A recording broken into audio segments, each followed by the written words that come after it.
How's it going, everybody? Welcome back to the channel. Today, we're going to be continuing on my personal favorite what-ifs, which is, what if the Dragon Balls couldn't revive? It's been a little while since the last part, so click the link up above to check it out if you missed it. Before we begin, huge shout out to all of my patrons who really helped make this series possible. We have Dreadpool, Patrick Sandlin, Mr. Darkness, Always Finessin', John Lister, Jared, Robert Gregory, and Andy. Thank you all so much for your support.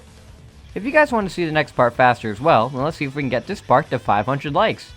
If this video gets 500 likes, I'll begin working on the next part of this scenario. Anyways, let's dive right back into it. We begin with Goku, Piccolo, Chi-Chi, and Gohan training in the gravity ship on their way to Namek. The trip itself is going to take only 6 days, but since there's a gravity chamber, Goku wants to take full advantage of it. Of course, Piccolo is willing to go along with this training, and it takes some convincing, but Chi-Chi and Gohan decide to go along as well. They all need to get their powers up if they want to be able to defeat any new threat that comes their way in the future. They can't have another incident like the Saiyans happening ever again. They've already lost so many friends and can't afford to lose any more. Goku has been really practicing to get to Super Saiyan form again, since that'll be a huge help in fighting off any potential threats.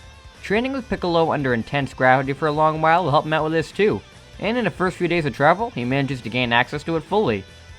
He doesn't master the form of course, but he can at least transform at will now. Gohan wants to get this form as well, or at least that Wrathful Form his dad showed off, and while Goku tries, they're not going to be able to get Gohan a brand new form in just under a week. He does get insanely powerful though. All of this gravity training in canon boosted Goku by a little over 10 times. So with even more training partners here, and since everybody is a little more powerful, I'm going to say that Goku and Piccolo get a boost of 15 times, meaning they're both around 135,000 power level. Piccolo would be a little stronger than base Goku though, since he's also been training with a Super Saiyan. That power level would be insanely strong as well, since Goku's power level as a Super Saiyan would be around 6,750,000. Gohan and Chi-Chi wouldn't get as big of a boost and would probably have around a 9 or 10 times increase. Chi-Chi would be around 20,000 while Gohan is around 30,000. Very powerful boost now, and our group of heroes would land on Namek this time at around the same time as Freeza does. Freeza would still show up on the planet since he overheard on the Scouters about the Namekians, which would lead to research on them and finding out about the Dragon Balls. Goku and the others can sense this monstrous key, and when they go to investigate this village, they find Freeza killing all of these Namekians. While one is weakly handing over the Dragon Ball to him, Gohan is raging out, wants to rush in to stop them, and Goku says that he can't by himself, and they should all go in and put a stop to them together. Frieza's ki is way higher than Goku's now, so to be able to hold this monster off, he's going to need to transform. Not into his Super Saiyan form though, but into his Wrathful Form. As Goku powers up, Piccolo, Gohan, and Chi-Chi come in and smack away Zarbon and Dodoria, and then fight off the Frieza soldiers. Frieza is extremely shocked at seeing these Earthlings fighting off his soldiers and goes to fire his Death Beam at them, but Goku comes in and kicks him in the back of the head, sending him into the dirt. Chi-Chi and Gohan are fighting off the soldiers and easily knock them all out in no time, while Piccolo easily fights off Zarbon and Dodoria himself. Frieza has no idea what is happening, but easily recognizes Goku as a Saiyan, and goes to fight him off. Though Goku is way out of Frieza's league in his Wrathful Form, being at around a 1,350,000 power level. Frieza can tell he's outclassed, and begins to transform into his second form, which really surprises Goku, as his power just went up by a lot. And of course, Goku is still a little bit stronger than Frieza, and is able to battle it out without losing too much ground. Piccolo is able to easily kill Zarbon and Dodoria, while the soldiers were all taken out in no time flat by Chi-Chi and Gohan. The three go over and try to help Goku, but he tells them all to get back, and get the remaining Namekians to safety, as they stand no chance against this guy. Goku and Frieza continue their battle, with Frieza beginning to lose ground by Goku's savage strength. But he's able to transform into his third form to push Goku back successfully. Unfortunately, this power is way too much for Goku, as he was just barely over second form Frieza. So with this new power level, he isn't even able to damage Frieza in the slightest. Goku knows he can't die here, as if he is killed, then his family and friends are going to be wiped out as well. He won't allow that to happen. Goku transforms into his Super Saiyan state, and this time, it is much different. Goku transformed into a Super Saiyan while already in his Wrathful Form, similar to what Broly did in his movie, which boosts his power so much greater. Goku is a little bit more savage now, since the anger of Super Saiyan and savagery of the Wrathful Form are combined. Though Goku was able to take control of himself due to the training he did in Super Saiyan, Frieza is now nowhere near Goku, as with this strength, Goku is far above 50% Final Form Frieza, meaning this third form isn't going to be doing anything. Goku basically one-shots Frieza, and he is way too crippled to even begin transforming into his final form.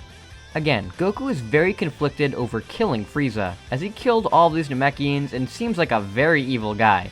He could even have another transformation to exceed this and kill him and all of his friends. He can't let that happen.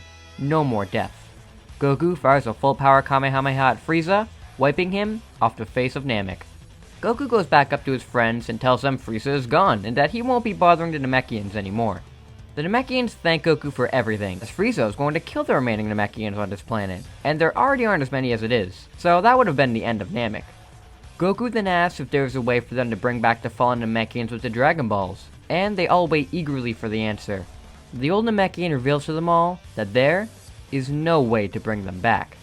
The Grand Elder has the same rules as Kami did in this scenario, where the Dragon Balls cannot revive those who have been killed.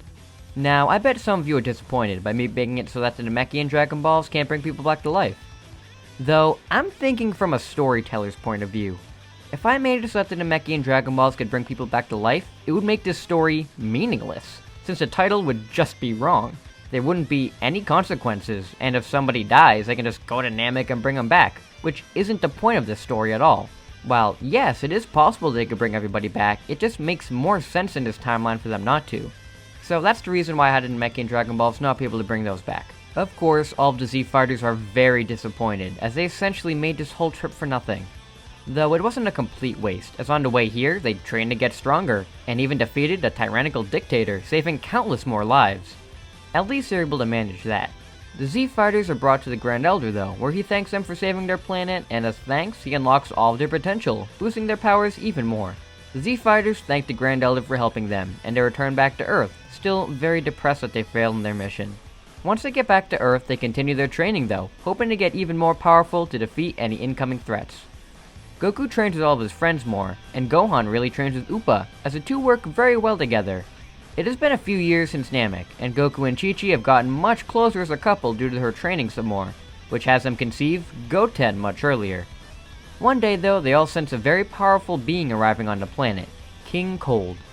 The group easily recognize this guy as a member of Frieza's race, and ask him what he's doing there, and Cold says that he is Frieza's father. He went off to Namek after not hearing from Freeza for months, and discovered that his boy was killed. He tortured the Namekians for information on who did this, and one of them mentioned that it was an Earthling, so he decided to come here for revenge, after blowing up Namek of course. Hearing that Namek was destroyed makes everybody's heart stop. Namek is gone? All of those innocent people, gone. Piccolo of course is the most enraged of all, and powers up to his full power, rushing at King Cold and punching him across the face. Piccolo wails on King Cold, furious on what he has done. Cold's forces try to go after Piccolo and stop him, though the other Z Fighters aren't going to let that happen, and kill all of the soldiers before they have a chance to get near Piccolo. Piccolo is a lot stronger than King Cold's current form, as he's been training with a Super Saiyan Goku for a couple years now, boosting his power to somewhere around where it was when he fought Jiro. Piccolo is able to brutally beat down Cold, killing him and getting his revenge on the Namekian race. Once Cold is gone, the fighters all just sit in silence. Very sad that the Namekians are no more, but at least they have been avenged by one of their own. At around this time, they are also visited by the boy from the future. Not future Trunks, not even future Gohan, but future Goten. Future Goten has come to warn the Z Fighters of the upcoming android threat. He reveals who he is, since he is told that Chi-Chi is already pregnant with him, and he does break down his dad's and brother's arms, since he hasn't seen them in so long. He tells his story that he was trained by his brother, and when he died, he became the only Z Fighter left on the planet.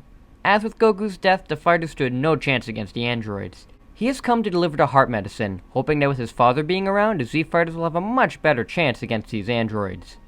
Future Goten says that he'll come back in 3 years too, to check in and make sure that things don't go the same as in his timeline. The Z Fighters thank Future Goten for his help, and that they'll train their hardest for these 3 years to be able to help defeat those androids. Goten leaves back to his time, while our Z Fighters begin their training to face off against the androids.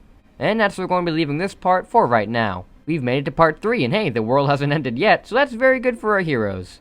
Next time we're going to be going into the Android/Cell saga, and we'll see if our heroes will be able to get out of this one alive. I hope to see you guys there, and until we meet again, see you later!